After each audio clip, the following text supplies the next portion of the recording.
Shallow. Wham! All praises to the Most High, Anoka said. Praise be to the earthly mother, the Pachamama, and all of her earthly angels. Praise be to the Holy Spirit, the Kahe, in the name of his only begotten Son, Motsah the Lamb. Unification to the nation. Okay, so I got a quick one for you guys. Pop quiz. What is asphalt? You guys know? I didn't know, and I still don't really know. But apparently this is a big clue as to where the land of Jerusalem is. It is a sticky black, highly what is this? Vis- viscous, viscous, liquid or semi-solid form of petroleum.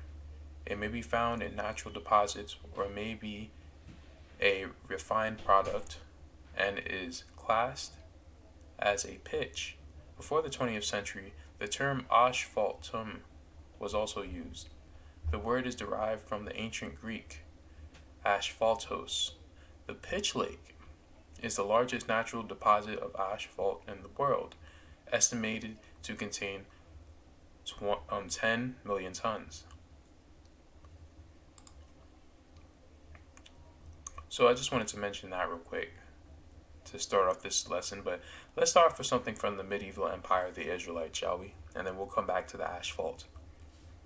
Troy and the seven wonders of the world are indicated on all maps. Among them is the lighthouse of Alexandria, which not only is designated on the maps, but also is used actively in seafaring. That very lighthouse, which is considered a creation of distant ancestors. So, the lighthouse of Alexandria, when you look it up, they don't know where it is. Of course, they have their quote unquote archaeological evidence of where it is. See, it's funny, they can always find things when it's located somewhere else in the lands where they want it to be located.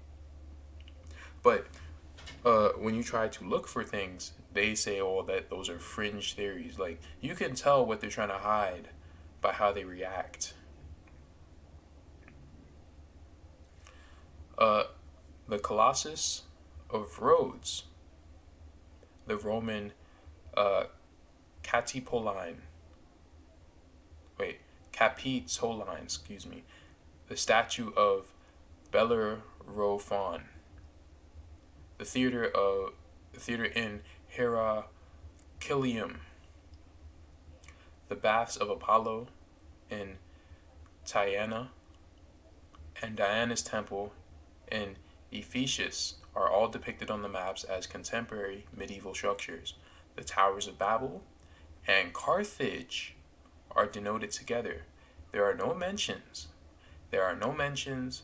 There are no mentions of Egyptian pyramids. Only in the later medieval ages did they begin to speak about them as about the famous storehouses of the biblical Joseph. So where is this place? Where is this place? The territory of Egypt is called Babylonia, and Cairo is Babylon. The Crusaders, having been sent on the fourth crusade, ponder their destination, Alexandria or Babylon. Even a concept of the Mediterranean Sea does not exist yet. Such a name is nowhere to be found, and its dimensions have been exaggerated at a minimum by 3 times. There is no Mediterranean Sea yet, and they can't find any of these different places that they list. They can't find them. So where are they? Beats me. Moving on, I just wanted to mention that. Oh no, sorry, I actually have a point to that because they mentioned Carthage. So we're reading from Origins of the American Indians. Let me see what I wanted to read real quick.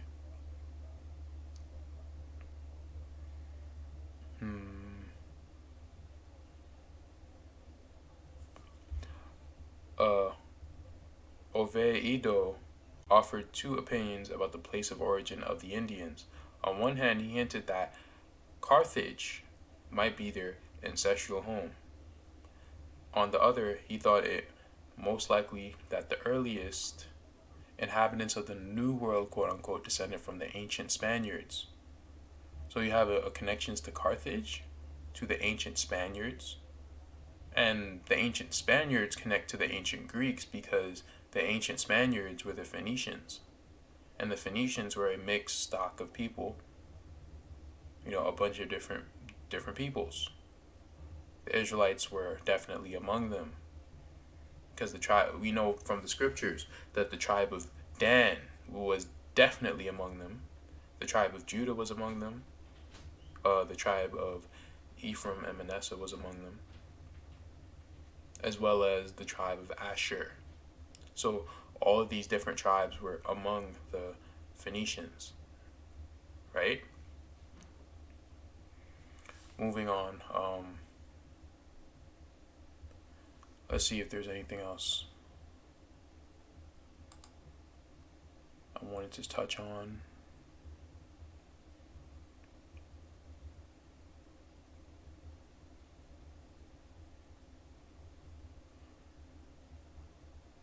No. Okay. Oh no, wait. Yeah, this is what I want to touch on. Galileo spent several years in the Orient as governor of the Portuguese island of Ternate in Moluccas. While there, he heard of a Chinese tradition claiming that voyagers from China had populated the New World. Galileo considered this very plausible because both Chinese and Indians had similar but unspecified fashions and customs, which they do. But then he starts to say some racist stuff because of their small eyes and flat noses. And other physical characteristics were similar. But the reason why that is because some of the so-called Chinese come from Shem. And some of the northern kingdom's lands are in China. So of course some of the Israelites are going to look so-called Chinese. There's not a deep dark mystery. If anything, that kind of proves who these people are. So there's a connection to Carthage, there's a connection to the Phoenicians, there's a connection to the Greeks. It says Phoenicians right here. Adopted the view that the Carthaginians or Phoenicians Aristotle had mentioned were responsible for the first, or at least a settlement. So they're trying to see who these people are, but when you read this book, they connect them to almost every single culture in the world. They connect them to the Spanish, to the Phoenicians, to the Carthaginians, to the Greeks, to the Hindus, and to the Hebrews. Right? They make all these connections because they don't truly know who these people are. For those of that land have the Grecian bearing and Grecian dress of the nation of Ulysses. They have many Greek words and use Greek letters. Whoa. What does it say in the Apocrypha? That we became like the Greeks? That we pretty much became the Greeks? It's all here. The Greek influence, the Carthaginian influence, the Phoenician influence is all here. They call God Theos, which is Greek. And passing through there, I heard that these people used to preserve a ship's anchor, as a venerated idol. They surely are of Greek origin, and from there they could have populated all the provinces of Mexico. And in this way, it can be seen that New Spain and its provinces were peopled by Greeks, and those of Peru and neighboring provinces were Atlanteans. Connection to Atlantis.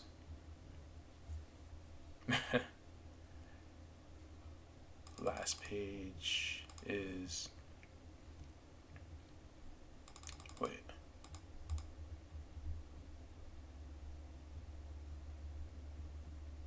Okay, I was supposed to read this.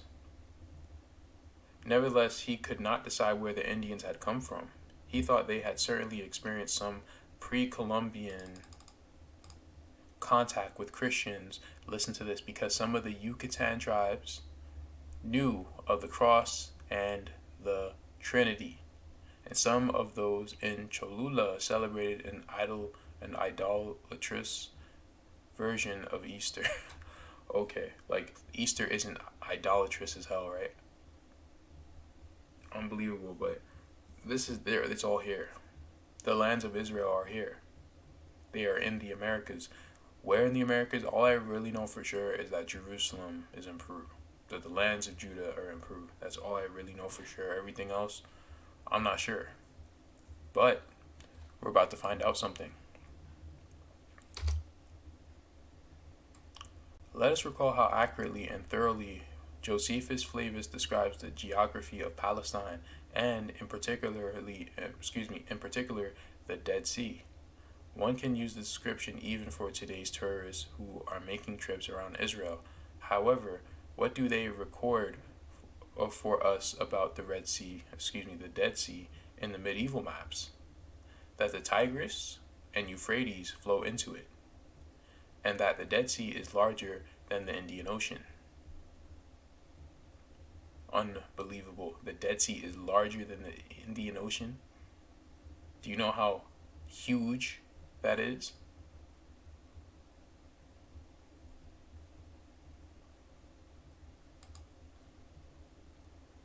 Backside. You know how big that sea must be? Now, could that be a hell of an exaggeration? Maybe. Could be. Who knows? But the point being is that it was a pretty damn big sea for them to compare it to the Indian Ocean. Let's go back. My computer is running real slow.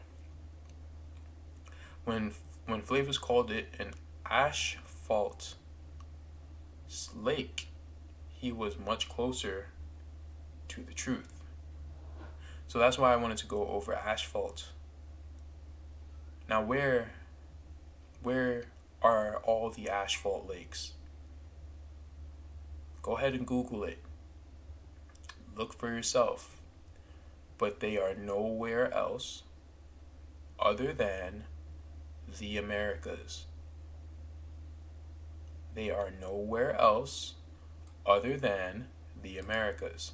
He calls this the asphaltitis. The asphaltitis.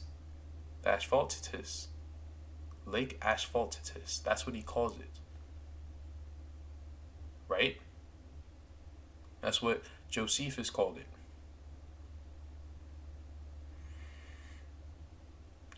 So let's look. Let's just look.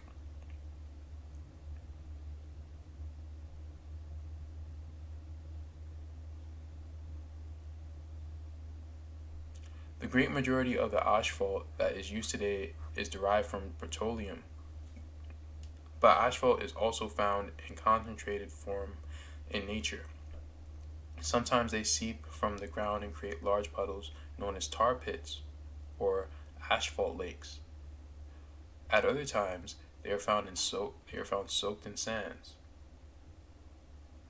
And then he says the sands in northeast Alberta, Canada, which is the world's largest deposit of natural bitumen. Asphalt is also known to erupt in underwater volcanoes. So, let's just keep reading. There are only a few known large asphalt lakes around the world. The largest of these is located in the village of La Brea in southwest Trinidad. It is called the Pitch Lake. The lake covers about 40 hectares and is reported to be 75 meters deep. The liquid asphalt is so thick and viscous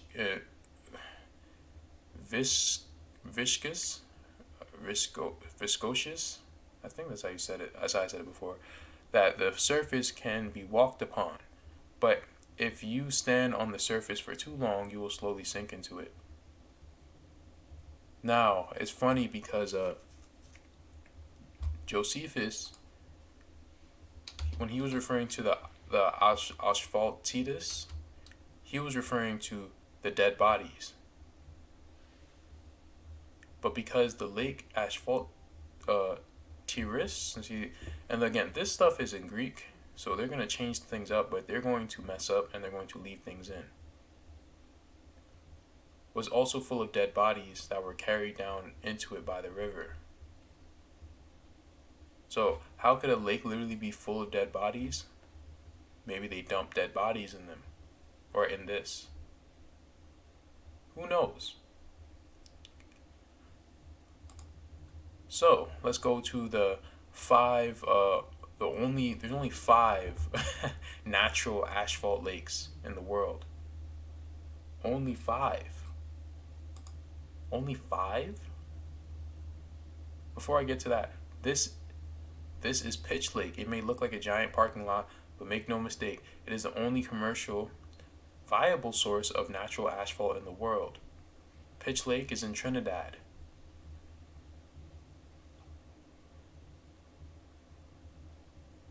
It's the only reliable place to get it. They can't get it anywhere else. So this Dead Sea can only be in the Americas.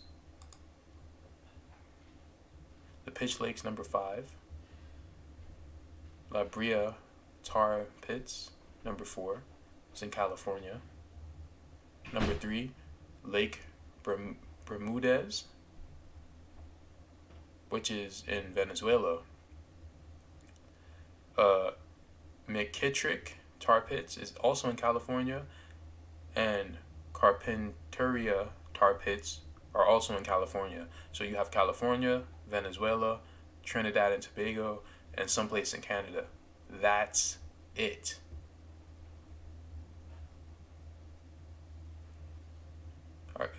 Like really? How did they mess up like this?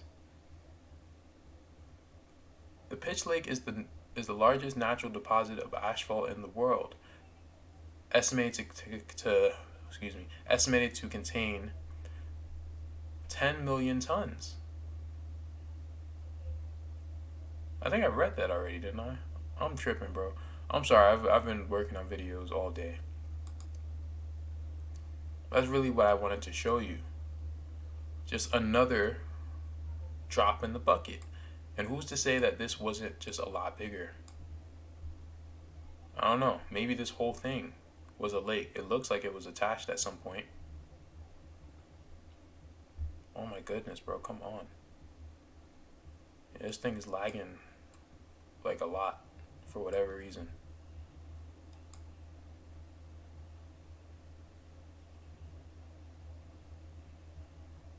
Come on, then. But you can see what I'm talking about. This has an opening here, this has an opening here. Now this could be maybe the Euphrates and Tigris. Tigris at the bottom, Euphrates at the top. I don't know. But you see that the lake Bermudez is very, very close to the Pitch Lake, which is very close to the Gulf of Paria. So this stuff gets very deep. I wonder why Josephus would call it that. And now other things that he says is like, it kind of sounds infiltrated, but some things I'm just like, that can only be talking about the Americas. Same thing with the zigzag walls. That's what I mean. They're kind of stupid. They're kind of dotish, because they'll take obvious things out, but they'll leave in details, and that's really the Most High making them do that. So that's all I wanted to show you. Let me know what you guys think. Peace be with you. Say Allah.